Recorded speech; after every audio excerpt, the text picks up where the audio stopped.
बापरे, कितीही महागाई, तुपाच्या डब्यापेक्षा तुपाच्या वाती महाग. मग मी तुमचं टेन्शन करेल कमी, तेही घरच्या घरी. कसं ते सांगते. इथे मी एका पातेल्यात तूप घेतलं आहे, पण तुपाचं प्रमाण डालड्यापेक्षा थोडं जास्त आहे. आणि कापूर वडीची पूड करून घेतली आहे. आता ती आपण गरम करून घेऊ. आणि आता आपल्या इथे बघा मिश्रण गरम झालं आहे. आता इथे मी बाटलीचे झाकणात मी थोडं थोडं मिश्रण टाकून घेणार आहे. आणि ह्या कापसाच्या वाती दिसत आहेत ना, त्या मी बाजारात आपल्याला 10-5 रुपयाला सहज मिळून जातात. आणि इकडे मी आईस ट्रेमध्ये पण वाती तयार करून घेणार आहे.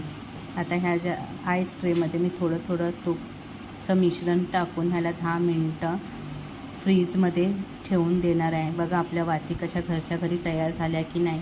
मग आता ह्या सणावाराला तुम्ही नक्की ट्राय करा.